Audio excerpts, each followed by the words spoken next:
warahmatullahi wabarakatuh. Selamat pagi dan salam sejahtera bagi kita semua. Yang saya hormati Bapak Marden SKMMK selaku dosen pengampu mata kuliah Manajemen Risiko. Perkenalkan, nama saya Alvineka Permadani dari kelompok 3 dengan judul kesalahan pemberian obat atau adverse event. Baik, di sini ada deskripsi kasusnya. Seorang pasien perempuan berusia 60 tahun dirawat di rumah sakit Y dengan diagnosis pneumonia. Dokter meresepkan cefazolin 1 gram 4, namun perawat secara tidak sengaja memberikan ceftriaxone 1 gram 4 karena kemasan kedua obat tersebut sangat mirip dan disimpan berdekatan di ruangan obat.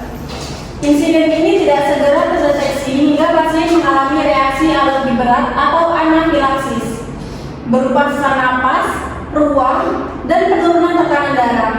Pasien segera mendapat penanganan darurat dari tim medis dan harus dirawat di ruang ICU selama 2 hari. Di sini ada SDM yang terlibat dan akibatnya. SDM-nya dokter penanggung jawab pasien, perawat pelaksana, petugas farmasi, serta tim ICU atau medis. Akibatnya, reaksi anafilaksis berat seperti sesak napas, ruam, serta hipotensi yang membuat pasien memerlukan penanganan darurat dan rawat inap di ICU sekitar 2 hari. Baik, di sini ada identifikasi risiko klinisnya. Jenis risiko kesalahan pemberian obat, medication error akibat kemiripan kemasan, look alike, sound alike atau WASA, dan tidak diterapkannya pemeriksaan ganda atau double check. Di sini dampaknya 3, probabilitasnya 2, yaitu nilai risikonya 6. Dampaknya berat, menyebabkan cedera serius anafilaksis ICU. Probabilitasnya sedang, dapat terjadi beberapa kali setahun bila sistem belum diperbaiki. Nilai risikonya 6, yaitu risiko tinggi, kategorinya high risk. Baik, kita masuk ke root cause analysis atau akar penyebab. Kita mulai dari masalahnya, yaitu kesalahan pemberian antibiotik ceftriaxone atau anafilaksis. Untuk mainnya, perawat tidak verifikasi ulang obat. Yang kedua, kelelahan atau beban kerja tinggi. Yang ketiga, kurang pelatihan keselamatan pasien. Kita masuk ke metodenya. SOP yang benar tidak konsisten. Yang kedua, tidak ada sistem double check. Yang ketiga, kebijakan LASA belum tegas. Kita masuk ke material. Kemasan cefazolin dan ceftriaxone mirip sehingga mudah tertukar. Yang kedua, tidak ada label high alert. Yang ketiga, penyimpanan obat LASA tidak dipisah. Kita masuk ke mesinnya.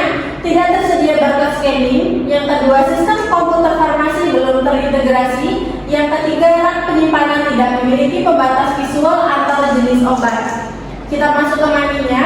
Yang pertama, anggaran pelatihan terbatas. Yang kedua, tidak ada dana pelabelan LASA. Yang ketiga, anggaran sistem komputerisasi farmasi belum dialokasikan. Yang terakhir ada environment. Pencahayaan ruangan obat kurang. Yang kedua, ruangan sempit atau tidak ergonomis. Yang ketiga, obat serupa diletakkan berdekatan. Baik, kita masuk ke rencana pencegahan.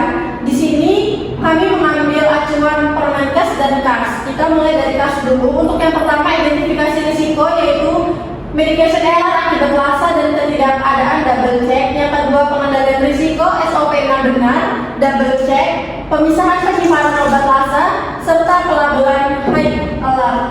Yang ketiga, pelaporan dan analisis insiden, pelaporan insiden adverse event, dan root cause analysis atau RCA. Yang keempat, pendidikan dan pelatihan, pelatihan keselamatan pasien dan obat LASA secara berkala. Yang kelima, hak pasien dan edukasi, edukasi pasien dan keluarga mengenali obat dan gejala reaksi.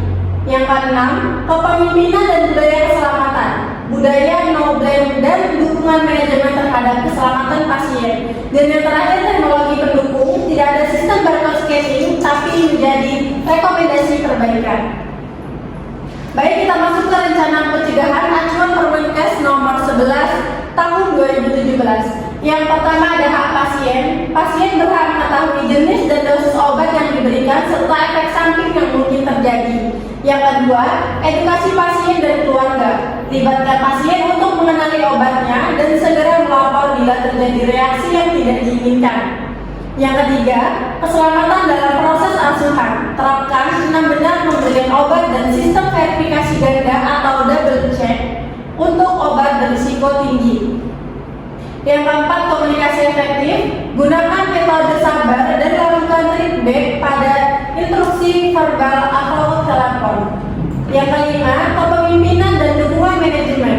Pimpinan rumah sakit wajib menegakkan budaya no blame agar staf mau melaporkan insiden.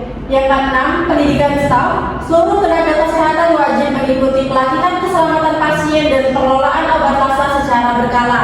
Dan yang terakhir, pemantauan evaluasi. Lakukan audit rutin terhadap pelaksanaan SPO, penggunaan identitas ganda pasien, dan pengelolaan obat high alert. Baik, kita masuk ke kesimpulan. Kasus ini termasuk dalam adverse event dengan tingkat risiko tinggi skor 6 akibat kesalahan pemberian antibiotik. Akar penyebab meliputi faktor manusia, metode, sarana, mesin, anggaran, dan lingkungan. Pencegahan dilakukan dengan memperkuat SPO 6 benar, pemberian obat, pelabelan lasa, penerapan double check, serta pelatihan keselamatan pasien sesuai Komisi Akreditasi Rumah Sakit tentang Manajemen Risiko Klinis dan Permenkes nomor 11 tahun 2017. Baik, itu tadi dari saya. Kurang dan lebihnya saya mohon maaf. Saya akhiri. Wabillahi taufiq wal hidayah. Wassalamualaikum warahmatullahi wabarakatuh.